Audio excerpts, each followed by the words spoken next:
Pemirsa, untuk mengetahui prospek komoditas 2022, kita telah bersama dengan Soloan Sitompul, analis harga mega berjangka.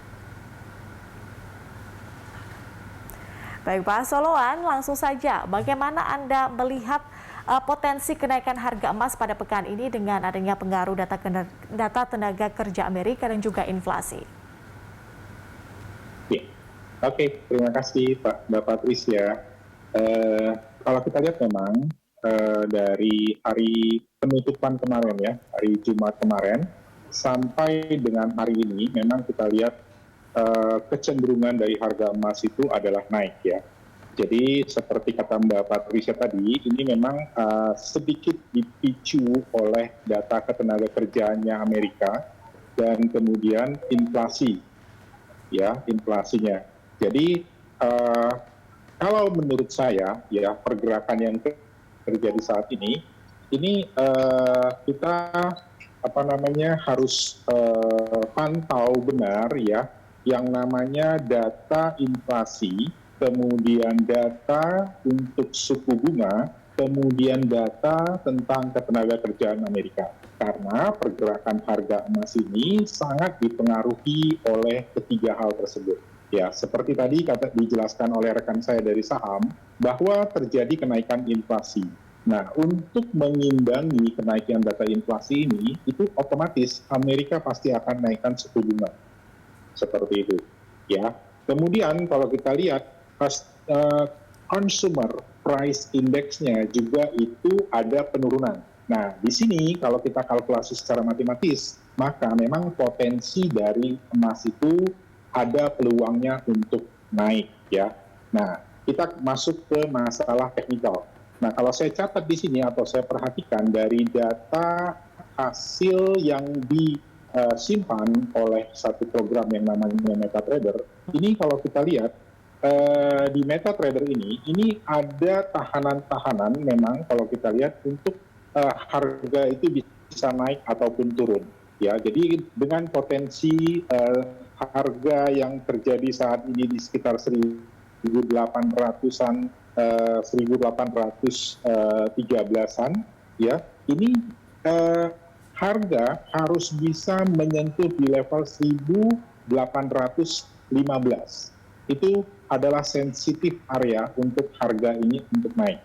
Kemudian sensitif harga untuk turun itu ada di sekitar 1.770-an, ya, itu ada sensitif harga di sana. Jadi kesimpulannya kalau saya mau katakan potensi kenaikan harga ini akan bisa rally, ya, akan bisa rally terus untuk naik apabila dia bisa menyentuh level harga sensitifnya itu di level harga 1.815.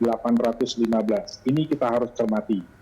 Nah, kalau nanti harga itu tidak bisa menyentuh harga 1.815-nya, maka peluang harga untuk bergerak di bawah 1.810 itu sangat besar. Sehingga kita ada peluang untuk mengambil keuntungan sekitar mungkin kalau dia sampai 1.790-an aja mungkin bisa sekitar 30 poinan ya. 30 poinan itu adalah potensi yang bisa kita raih. Tapi kalau nanti harga itu bisa menyentuh harga di level 1.815, maka harga itu akan bergerak ke level 1.831. Jadi inilah rally-rally pergerakan harga yang saya lihat akan terjadi ke depan. Tinggal kita ikuti nanti fundamentalnya, apakah dia lebih mendukung harga itu untuk naik atau untuk turun. Tapi catatan sedikit buat para mungkin customer atau mungkin nasabah yang sedang bertransaksi di emas ya.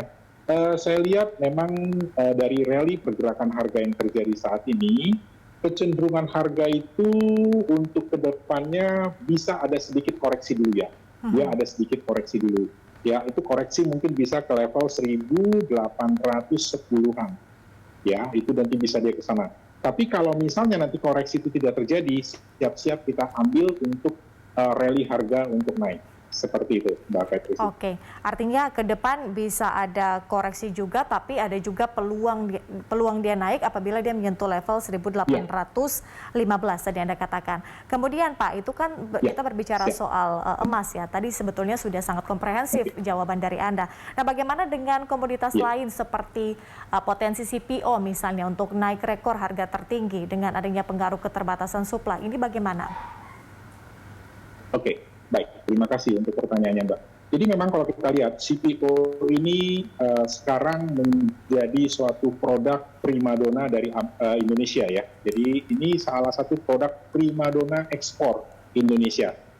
Ya, yang tadinya Indonesia itu dianggap sebelah mata ya oleh negara-negara Eropa karena kita dihantam dengan sistem perdagangan politik ya. Jadi mereka menjelek-jelekan produk kita, kemudian mereka membuat regulasi-regulasi yang katanya Indonesia itu menghancurkan atau istilahnya itu merusak lah ya, merusak hutannya hanya untuk menanam sawit ya. Tapi yang kita lihat sekarang ini ya, Malaysia itu sekarang sudah tidak bisa apa-apa dengan Indonesia untuk masalah CPO. Jadi sekarang rajanya CPO itu Indonesia.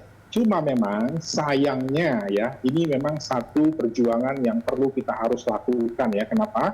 Karena CPO itu masih di Malaysia untuk harga acuannya. Harusnya itu sudah ada di Indonesia kalau menurut saya. Ya, karena semua dunia sekarang matanya itu adalah ke Indonesia. Nah, seperti yang terjadi saat ini, kelangkaan bahan baku CPO itu karena apa? Karena memang pertama seperti kata Mbak Patricia tadi memang ada sedikit kelangkaan ya untuk masalah supply-nya ya.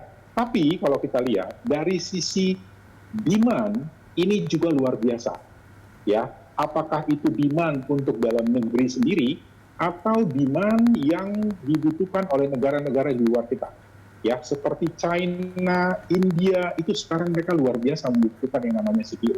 Nah, inilah yang membuat kenapa harga minyak goreng Indonesia ya, karena ini dibuat untuk minyak goreng, itu membuat harga minyak goreng itu akan jadi naik ya. Harga minyak goreng kita jadi naik. Nah, kalau saya lihat ke depan ya, potensi dari CPO ini masih besar ya, masih besar dia peluangnya untuk naik. Cuma memang kalau kita lihat secara teknikal ya, kalau kita perhatikan harga di Malaysia, memang kondisi harga yang terjadi saat ini memang dia sudah ada di area oversold ya.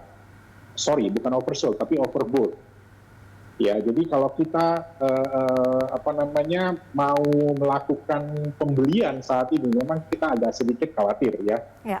Jadi kalau saya lihat potensi ke depan untuk CPO ini masih besar. Jadi kalau kita mau koleksi seperti rekan saya bilang tadi, kalau kita koleksi sahamnya CPO sebenarnya perusahaan CPO masih bisa dikoleksi sahamnya ya. Nah, untuk perdagangan dari produknya sendiri, saya pikir kita untuk melakukan buy itu wait and see karena dia sudah ada di area over ya.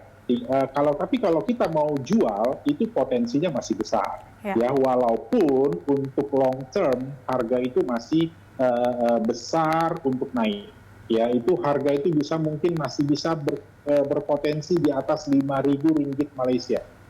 Ya, sekarang kan masih di sekitar 499 dolar ya. Jadi kemungkinan itu dia bisa ke 500 dolar itu sangat mungkin seperti itu. Oke, artinya investor masih harus mencermati perkembangan supply demand-nya seperti apa, kemudian juga harganya secara teknikal seperti apa pergerakannya, dan ini juga harus dilihat begitu oleh para investor, apakah itu soal emas maupun juga soal CPO. Pak Soloan, terima kasih atas informasinya, sangat komprehensif Pak. Terima kasih sudah bergabung bersama kami di Closing Market. Kita berjumpa di lain kesempatan.